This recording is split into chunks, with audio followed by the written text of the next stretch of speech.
Guys, ito yung mga bawal sa mga gustong ma-monetize sa Facebook Reels. Meron tayong tinatawag na prohibited formats. Yan yung mga type ng video na hindi pwede sa monetization. Ibig sabihin, hindi mo pagkakakitaan.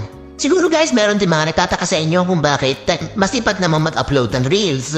Madami din namang views, bakit hindi pa na monetize or bakit hindi pa na-i-invite sa ads on Reels?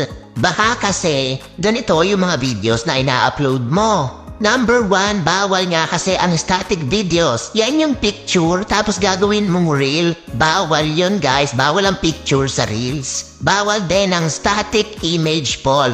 Yan naman yung reel o yung video na nilagyan ng question. Nilalagyan ng question para mag-comment ang mga tao. Kapag kasi madami nagko-comment, tataas din ng views, tataas din ng engagement.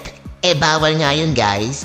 Paano yung madaming picture? Yung slideshow, pwede ba? Bawal din po ang slideshow. Basta walang picture mga mare, bawal din ang looping videos. Yan naman yung mga videos na maigsi.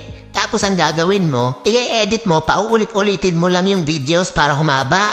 Hindi din pwede yon, paulit-ulit. Bawal din ang text montages mga mare. Yan naman yung videos na nakasteady lang tapos lalagyan mo lang ng text. Or mga sulat-sulat, ganun. Halimbawa yung naglalagay ng quotes, tapos ang magpapalit-palit lang is yung nakasulat. Tapos yung image, nakasteady lang, bawal yun guys. Bawal din ang embedded ads. Ibig sabihin, wag mong ilalagay sa video mo or sa content mo yung mga ads na pineplay ni Facebook. Alam niyo yung mga ads na lumalabas sa mga video sa Facebook? Yun, wag niyo na nakawin, gagalit yun. Diyan nga kasi kumikita si Facebook sa mga ads kaya bawal natin kunin yun. Pwede naman kayo mag-promote ng gusto nyong i-promote sa inyong content. Basta wag niyo lang kukunin yung ads ni Facebook para maging content nyo. Tapos guys, tip ko lang, alam ko madaming mahihilig mag-upload ng mga slideshow. Next time, ang gawin nyo, imbis na mag-picture-picture kayo, video ang gawin nyo, yung mga 3 seconds lang, tapos saka nyo pagsamasamahin. Paggugulat kayo, mas maganda ang effect kesa doon sa mga pictures na pinagsama-sama.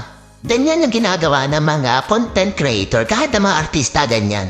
Tapos guys, huwag masyadong may buyong camera, tsaka kung meron kayong gustong sabihin sa inyong vlog or sa inyong video, kailangan clear yung boses nyo, clear yung sinasabi nyo.